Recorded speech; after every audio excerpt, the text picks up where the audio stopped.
ನನ್ನ ಗೆಳೆಯ ಇಲ್ಲ. ನನ್ನ ಗೆಳೆಯ ಕೆಲಸ ಮಾಡ್ತಾ ಮಾಡ್ತಾ ಒಂದು ಮೀಟಿಂಗ್ನಲ್ಲಿ ಅದ್ಭುತವಾದ ಮಾತುಗಳನ್ನಾಡ್ತಾ ನಮಗೆಲ್ಲ ಹಿತವಚನಗಳನ್ನ ಹೇಳ್ತಾ, ಯಾಕೆಂದರೆ ವಯಸ್ಸಿನಲ್ಲಿ ಹಿರಿಯ ಜೋಸೈಮಾನ್ ನಿರ್ದೇಶಕ, ಕನ್ನಡ ಚಿತ್ರರಂಗದಲ್ಲಿ ಅದ್ಭುತವಾದ ಚಿತ್ರಗಳನ್ನು ಕೊಟ್ಟು, ಹಾಗೆ ತನ್ನ 81ನೇ ವಯಸ್ಸಿನಲ್ಲಿ ಕೂಡ ಕೆಲಸ ಮಾಡಬೇಕು, ಕೆಲಸದ ಮೂಲಕ ನಾವು ಜನಗಳಿಗೆ ಸೇವೆ ಮಾಡಬೇಕು, ಚಿತ್ರರಂಗಕ್ಕೆ ಸೇವೆ ಮಾಡಬೇಕು ಅಂತ ಹೇಳ್ತಾ ಇತ್ತೀಚಿನ ಕರ್ನಾಟಕ ಚಲನಚಿತ್ರ ವಾಣಿಜ್ಯ ಮಂಡಳಿಯ ಚುನಾವಣೆಯಲ್ಲಿ ಕಾರ್ಯಕಾರಿ ಸಮಿತಿಯಲ್ಲಿ ಸ್ಪರ್ಧಿಸಿ ಗೆದ್ದು ಬಂದಿದ್ದ. ಅಲ್ಲಿ ಗೆದ್ದ, ಆದರೆ ನಮ್ಮನ್ನು ಬಿಟ್ಟು ಹೋದ. ಆ ನೋವು, ಆ ಸೋಲು ನಮ್ಮ ಕೈಲಿ ತಡ್ಕೊಳಕ್ಕಾಗೋದಿಲ್ಲ. ಮುಖ್ಯವಾಗಿ ಹೇಳಬೇಕು ಅಂತಂದರೆ, ತುಂಬ ಕನಸುಗಾರ.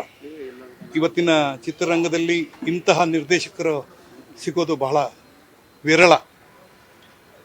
ಒಂದಂತೂ ನನ್ನ ಕುಟುಂಬಕ್ಕೆ ತುಂಬ ಹತ್ತಿರವಾದವನು, ನನ್ನ ಶ್ರೀಮತಿಗೆ ದೂರದ ಸಂಬಂಧಿ, ಮೇಲಾಗಿ ಚಿತ್ರರಂಗದ ಬಗ್ಗೆ ಅತ್ಯಂತ ಕಾಳಜಿ ಇಟ್ಕೊಂಡಂಥ ಕೆಲಸ ಮಾಡ್ತಾಯಿದ್ದಾನೆ. ಚಿತ್ರರಂಗ ಇನ್ನೂ ಬೆಳಿಬೇಕು ಅಂತ ಹೇಳ್ತಾ ಮೀಟಿಂಗ್ ನಡೀತಾ ಇತ್ತು. ಅದರ ವಿವರಣೆಗಳು ಸಾಕಷ್ಟು ಜನ ಕೊಟ್ಟಿರ್ತಾರೆ. ನಾನು ಆ ವಿಚಾರಕ್ಕೆ ಹೋಗೋದಿಲ್ಲ. ಯಾಕೆಂದರೆ ಆ ಒಂದು ಕಡೆಯ ನಿಮಿಷದವರೆಗೂ ಅವನು ಆರೋಗ್ಯವಾಗಿದ್ದ. ಅತ್ಯಂತ ಆರೋಗ್ಯವಾದ ಆಲೋಚನೆ, ಆರೋಗ್ಯವಾದ ಚಿಂತನೆ, ಆರೋಗ್ಯವಾದ ಮಾತು, ಹಿತವಚನಗಳು ತುಂಬ ಇವತ್ತು ನನ್ನ ಕಿವಿನಲ್ಲಿ ಕುಯ್ಗುಟ್ತಾ ಇದೆ. ಒಬ್ಬ ವ್ಯಕ್ತಿ ಎದುರುಗಡೆ ಇದ್ದವನು ತತ್ಕ್ಷಣ ಮಾಯ ಆಗ್ಬಿಟ್ಟ ಅಂತಂದರೆ ನಂಬಕ್ಕೆ ಆಗಲ್ಲ. ಇಡೀ ಚಿತ್ರರಂಗದ ಇತಿಹಾಸದಲ್ಲಿ ಬರೆದಿಡಬೇಕಾದಂಥ ಒಂದು ವಿಚಾರ ಅಂತಂದರೆ, ಅವನು ಕೆಲಸ ಮಾಡ್ತಾನೆ, ನಮ್ಮ ಕಣ್ಣು ಮುಂದೆನೇ ಆಸ್ಪತ್ರೆಯ ಮೆಟ್ಲು ಹತ್ತುತ್ತಾ ಚಿಕಿತ್ಸೆ ಫಲಕಾರಿಯಾಗದೆ ಸಿಗದೆ ಒಂದು ಅರ್ಧ ಗಂಟೆ ಒದ್ದಾಡಿ ಅವನು ಪ್ರಾಣ ಕಳ್ಕೊಂಡ. ಒಂದಂತೂ ಹೇಳೋಕ್ಕೆ ಇಷ್ಟಪಡ್ತೀನಿ, ನರಳಿಲ್ಲ, ಯಾರಿಗೂ ನರಳಿಸ್ಲಿಲ್ಲ. ಕುಟುಂಬದವ್ರನ್ನೆಲ್ಲ ಭಾಳ ಚೆನ್ನಾಗಿ ನೋಡಿಕೊಂಡು, ಒಬ್ಬರ ಹತ್ರ ಕೈ ಚಾಚಿದೆ, 1 ರೂಪಾಯಿನೂ ಕೇಳದೆ, ಕಾಯಕವೇ ಕೈಲಾಸ ಅಂತ ಏನು ಬಸವಣ್ಣವ್ರು ಹೇಳ್ತಾರೆ, ಆ ರೀತಿ ಕಾಯಕವೇ ಕೈಲಾಸ ಅಂತ ಕೆಲಸ ಮಾಡ್ತಾಯಿದ್ದೆ. ಇತ್ತೀಚೆಗೆ ಒಂದು ತಿಂಗಳ ಹಿಂದೆ ಕನಕರಾಜ್ ಅಂತ ಒಂದು ಪಿಕ್ಚರಲ್ಲಿ ನಾನು ವಕೀಲನ ಪಾತ್ರ, ಆತ ಜಡ್ಜ್ ಪಾತ್ರ ಮಾಡ್ತಾಯಿದ್ದ. ಹಲವಾರು ಟಿಪ್ಸ್ಗಳನ್ನ ಕೊಡ್ತಾಯಿದ್ದ, ಆ ನಿರ್ದೇಶಕರಿಗೂ ಟಿಪ್ಸ್ ಕೊಡ್ತಾಯಿದ್ದ, ಹೀಗೆ ಮಾಡಬೇಕು, ಸಿನಿಮಾ ಹಾಗೆ ಮಾಡಬೇಕು ಅಂತ. ಒಂದು ಕೊರಗು ಅವನಲ್ಲಿತ್ತು. ಆ ಕೊರಗೇನಪ್ಪ ಅಂದರೆ, ಕನ್ನಡ ಚಿತ್ರರಂಗಕ್ಕೆ ಸೇವೆ ಮಾಡಿದವ್ರಿಗೆ ನನಗೊಂದು ರಾಜ್ಯೋತ್ಸವ ಪ್ರಶಸ್ತಿ ಬರಲಿಲ್ಲ ಅನ್ನೋದು ಆ ಕೊರಗು ಅವನಿಗೆ ಯಾವಾಗಲೂ ಕಾಡ್ತಾ ಇತ್ತು. ನಾವೇನು ಮಾಡೋಕ್ಕಾಗಲಿಲ್ಲ, ಎಲ್ಲರೂ ಮಾತಾಡ್ತೀವಿ, ಏನೂ ಮಾಡೋಕ್ಕಾಗಲಿಲ್ಲ. ಆದರೆ ಒಂದಂತೂ ನನ್ನ ಗೆಳೆಯನಿಗೆ ವಿದಾಯ ಹೇಳೋಕ್ಕೆ ನಾನು ಯಾವ ರೀತಿ ಅಂತಂದರೆ, ನಿನ್ನ ಆಸೆಗಳೇನಿದೆ, ನಿನ್ನ ಆಲೋಚನೆಗಳೇನಿದೆ, ನಿನ್ನ ಕನ್ನಡ ಚಿತ್ರರಂಗಕ್ಕೆ ಏನು ಕೊಡಬೇಕು ಅಂತ ಭರವಸೆ ಇದೆ, ಅದನ್ನು ನಾವು ಮುನ್ನಡೆಸ್ತೀವಿ ಅಂತ ಹೇಳೋಕ್ಕೆ ಇಷ್ಟಪಡ್ತೀನಿ. ಈ ಸಂದರ್ಭದಲ್ಲಿ ಅವನ ಕುಟುಂಬದಲ್ಲಿ ಅವನ 4 ಜನ ಮಕ್ಕಳು, ರವೀಂದ್ರ, ಜಿತೇಂದ್ರ, ಮಹೇಂದ್ರ, ರಾಜೇಂದ್ರ. ಸುಮಾರು ವರ್ಷದ ಕೆಳಗಡೆ 3ನೇ ಮಗ ತೀರ್ಕೊಂಡ. ಈಗ ಅವನಿಗೆ 3 ಜನ ಮಕ್ಕಳು. ಅವರ ಶ್ರೀಮತಿ ತುಂಬ ನನ್ನ ತಂಗಿ, ನೋಡೋಕ್ಕಾಗಲ್ಲ, ಬೆಲ್ಲ ಹೇಳೋಕ್ಕೂ ಆಗಲ್ಲ. ಈ ಒಂದು ಸಂದರ್ಭದಲ್ಲಿ ಅವರ ಕುಟುಂಬಕ್ಕೆ ಈ ಅನಿರೀಕ್ಷಿತ ಸಾವು ಅವರ ಮನಸ್ಸನ್ನು ಕದಡಿದೆ. ಈ ಒಂದು ಸಂದರ್ಭದಲ್ಲಿ ಅವರ ಕುಟುಂಬಕ್ಕೆ ಸಾಂತ್ವನ ಹೇಳ್ತೀನಿ. ಈ ನೋವನ್ನು ಭರಿಸೋ ಶಕ್ತಿ ಆ ಚಾಮುಂಡೇಶ್ವರಿ ತಾಯಿ ಕೊಡಲಿ ಅಂತ ಹೇಳಿ.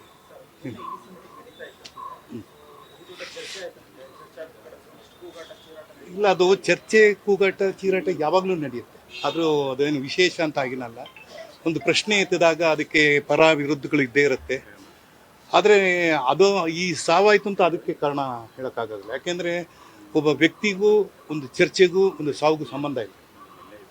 ಅದನ್ನು ನಾವು ಯಾರೂ ನಿರೀಕ್ಷೆ ಮಾಡ್ತಾನೇ ಇರಲಿಲ್ಲ. ಇವಾಗ ಯಾರಾದರೂ ಸಾಯ್ತಾರೆ ಅನ್ನೋವಾಗ ಟೋನ್ ಡೌನ್ ಮಾಡೋದು ಅದೆಲ್ಲ ಇದನ್ನು ಆಸ್ಪತ್ರೆ ಅಲ್ಲ.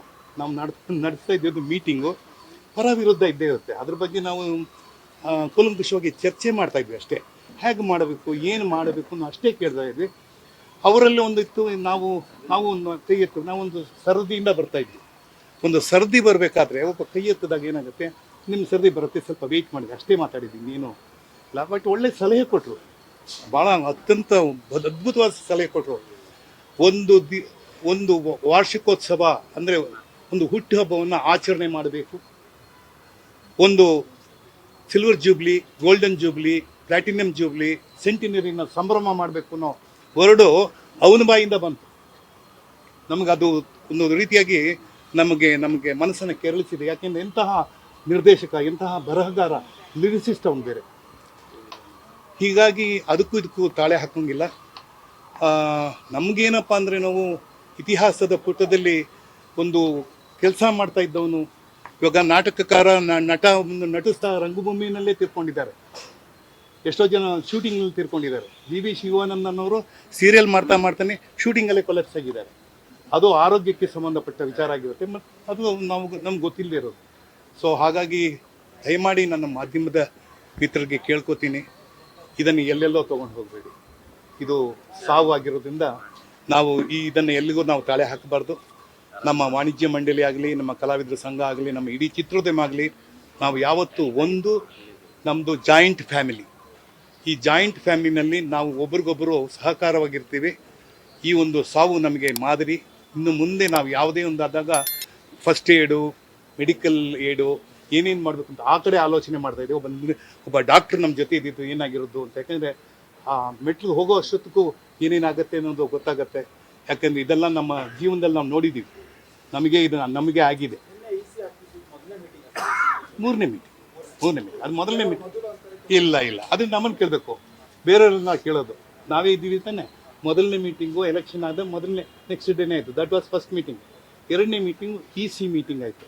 ಇದು ಮೂರನೇದು ತುರ್ತು ಸಭೆ. ಅಂದರೆ 3ನೇ ತಾರೀಕು ಏನು ನಮ್ಮ ವಾಕ್ಚಿತ್ರದ ಒಂದು ಸಂಭ್ರಮ ಮಾಡಬೇಕು, ಅಂದರೆ ಒಂದು ಆಚರಣೆ ಮಾಡಬೇಕು, ಹೇಗೆ ಮಾಡಬೇಕು ಅಂತ ಸಲಹೆ ತಗೋತಾ ಇದ್ವಿ. ನಮ್ಮ EC ಅಂದರೆ ಏನು ಕರಿತೀರಿ, ಕಾರ್ಯಕಾರಿ ಸಮಿತಿ ಅನ್ನೋದು ಬಹಳ ಪವರ್ಫುಲ್. ಅವರ ನಿರ್ಧಾರದ ಮೇಲೆ ನಮ್ಮ ಕೆಲಸ ಇರುತ್ತೆ. ಇಲ್ಲಿ ಆಫೀಸ್ ಬೇರರ್ಸ್ ಏನಿರಲ್ಲ. ಆಫೀಸ್ ಬೇರರ್ಸ್ ಏನಿದ್ರು, ಏನು ಕಾರ್ಯಕಾರಿ ಸಮಿತಿ ಏನು ನಮಗೆ ಸಲಹೆ ಕೊಡ್ತಾರೆ, ಆ ಸಲಹೆ ಮೇರೆಗೆ ನಾವು ಕೆಲಸ ಮಾಡ್ತೀವಿ. ನಮ್ಮದೇ ತೀರ್ಮಾನಗಳಿರಲ್ಲ ಅಲ್ಲಿ. ಹಾಗಾಗಿ ಪ್ರತಿಯೊಬ್ಬ ಕಾರ್ಯಕಾರಿ ಸಮಿತಿ ಸದಸ್ಯನು ಅದರಲ್ಲಿ ಭಿನ್ನಾಭಿಪ್ರಾಯಗಳು ಇದ್ದೇ ಇರುತ್ತೆ. ಹೇಗೆ ಮಾಡ್ತಾರೆ, ಏನು ಮಾಡ್ತಾರೆ ಕೇಳೋದು ಸಹಜ, ಅದಕ್ಕೆ ಉತ್ತರ ಕೊಡೋದು ಅಷ್ಟೇ ಸಹಜ. ಹಾಗಾಗಿ ಇದರಲ್ಲಿ ಯಾವುದೂ ಇಲ್ಲ. ಒಂದು ಆ ಮಾತಾಡ್ತಾ ಜೊತೆಲಿ ಇದ್ದವ್ನು ಇಲ್ವಲ್ಲ ಅನ್ನೋದು ಹೊರಗಷ್ಟೇ ಹೊರತು, ಅದರಲ್ಲಿ ಒಬ್ಬ ಹಿರಿಯ ಅವ್ನು ನೋಡಿದಾಗ ಗೊತ್ತಾಗುತ್ತೆ. ಡಾಕ್ಟ್ರ್ ಹೇಳ್ತಾರೆ ಯಾವ ಕಾಯಿಲೆನೂ ಇಲ್ಲ, ಏನಿಲ್ಲ, ಅಷ್ಟೊಂದು ಆರೋಗ್ಯವಾಗಿದ್ದಾರಲ್ಲ, ಹೇಗೆ ಸತ್ತು ಅಂತ. ಅವ್ರಿಗೆ ಒಂದು ರೀತಿ ಕ್ವಶನ್ ಮಾರ್ಕು. ಡಾಕ್ಟ್ರಿಗೆ ಕ್ವಶನ್ ಮಾರ್ಕ್ ಆಗಿರಬೇಕಾದ್ರೆ ನಮ್ಮಂಥವ್ರಿಗೇನಾಗಬೇಕು ಅಲ್ವಾ? ಹಾಗಾಗಿ ನನ್ನ ಎಲ್ಲ ಮಿತ್ರರಿಗೂ ನಾನು ಕೇಳ್ಕೊಳ್ಳೋದಷ್ಟೇ, ನೀವೆಲ್ಲ ಯಾವತ್ತೂ ನಮ್ಮ ಬೆನ್ನ ಹಿಂದೆನೇ ಇದ್ದೀರಾ. ನೀವಿಲ್ಲದೆ ಚಿತ್ರರಂಗ ಇಲ್ಲ, ಮಾಧ್ಯಮ ಇಲ್ಲದೆ ಚಿತ್ರರಂಗ ಇಲ್ಲ. ಚಿತ್ರರಂಗದ ಆಗು ಹೋಗುಗಳು ಎಲ್ಲಕ್ಕೂ ನೀವೇ ಕಾರಣರಾಗ್ತೀರಾ. ನಾವು ನೆಪ ಮಾತ್ರ. ಈ ವರ್ಷ ಇರ್ತೀವಿ, ಮುಂದಿನ ವರ್ಷ ಹೊರಟೋಗ್ತೀವಿ. ನಾವು ಬರ್ತೀವಿ, ನಾವು ಒಂಥರ ಮ್ಯೂಸಿಕಲ್ ಚೇರ್ ಇದ್ದಂಗೆ. ಆದರೆ ನೀವುಗಳು ಪರ್ಮನೆಂಟು, ನೀವು ಇರ್ತೀರಾ, ನಮ್ಮನ್ನು ಕಾಯ್ತೀರಾ, ಕಾಪಾಡ್ತೀರಾ. ಆ ಕೆಲಸವನ್ನು ನೀವು ಮಾಡ್ತೀರ ಅಂತ ಹೇಳಿ ನನ್ನ ಮಾತು ಮುಗಿಸ್ಕೊತೀನಿ. ನಮಸ್ಕಾರ.